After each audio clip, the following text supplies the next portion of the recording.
गांधी और अंबेडकर साहब दोनों ही भारत के लिए, उसकी आज़ादी के लिए काम कर रहे थे, परंतु इनके विचारों में बहुत ही मतभेद था। ये एक दूसरे का हमेशा विरोध करते आए हैं। गांधी जी जिसे राष्ट्रपिता बाबू के रूप में जाना जाता है, वहीं अंबेडकर भारतीय संविधान के मुख्य वास्तुकार और समाज सुधारक थे। ये दोनों ही आज़ादी के लिए लड़ रहे थे, परंतु इनके विचारों में बहुत अंतर था। जहां गांधी पहले अंग्रेजों के अधीन स्वतंत्रता, बाद में संपूर्ण स्वतंत्रता के लिए काम कर रहे थे, वहीं बाबा साहब समाज में फैले जातिवाद, ऊंच नीच, नारी शिक्षा और दलित अछूतों से, उन मनुवादी सोच वाले व्यक्तियों से स्वतंत्रता दिला रहे थे। उनका मानना था कि अगर हमारे देश से अंग्रेज चले भी गए, तब भी समाज में कुछ लोग हमेशा गुलाम ही रहेंगे, जिनको उनके अधिकार दिलाना अति आवश्यक है। जहां गांधी धर्म को ज़्यादा महत्व देते थे, वहीं अंबेडकर ने धर्म को अधिक आलोचनात्मक दृष्टि से देखा। वह हिंदू धर्म की बहुत ही आलोचनाएं, बुराई करते थे। इन पर उनकी एक वाक्य भी बहुत प्रचलित होता है।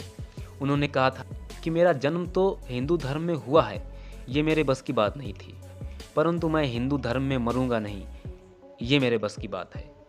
और उन्होंने हिंदू धर्म छोड़कर बौद्ध धर्म अपना लिया था। तो इससे स्पष्ट होता है कि वो धर्म के खिलाफ थे, ज़्यादा धर्म को मानते नहीं थे। गांधी जी ने दलितों को एक नया शब्द दिया, हरिजन। यो तो वही बात हो गई कि अगर चाबुक का नाम फूल रख दें, तो चाबुक मारने पर वो फूल जैसा व्यवहार नहीं करेगा, दर्द तब भी होगा। मतलब नाम बदल देने से प्रभाव कम नहीं होता है। दलितों का नाम हरिजन होने से क्या ही बदलाव हुआ, उस पर अत्याचार, मानसिक प्रताड़ना तो कम नहीं हुई। यहाँ गांधी जी को वंचितों का नाम बदलने की नहीं, अपितु उनके प्रति सामाजिक सोच बदलने की व उन्हें विशेष अधिकार दिलाने की जरूरत थी, जिससे नीचे तबके के व्यक्ति भी समाज में सम्मान से जी सके। ऐसे में जब लंदन में गोलमेज सम्मेलन हुए, तो बाबा साहब दलितों का पक्ष रखने के लिए तीनों गोलमेज सम्मेलनों में हाजिर हुए। वहीं गांधी जी केवल दूसरे गोलमेज सम्मेलन में ही भाग लिया था। बाबा साहब ने SC/ST के लिए अलग निर्वाचन के लिए जोर दिया और दलितों के लिए दोहरे मतदान का पक्ष भी रखा। बाबा साहब के इस तरह दलितों के पक्ष में बोलना गांधी सहन न कर पाए और इनका विरोध किया कि हम समाज में विभाजन नहीं चाहते हैं, जबकि यहाँ समाज में पहले से ही उच्च नीच, अछूत जैसी दीवार विभाजन का काम कर रही थी और विरोध में गांधी जी भूख हड़ताल कर देते। इस पर बाबा साहब पर बहुत से लोग नाराज हो गए कि आपकी वजह से एक वृद्ध आदमी मर जाएगा। गांधी जी के समर्थकों का मानना था कि अगर गांधी जी मरते हैं भूख हड़ताल से, तो इसके जिम्मेदार केवल और केवल अंबेडकर ही होंगे।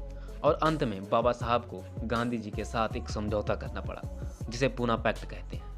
पूना पैक्ट में उच्च वर्ग के हिंदुओं ने स्वीकार किया था कि हिंदू समाज के सबसे गरीब सदस्यों के साथ भेदभाव किया जाता है।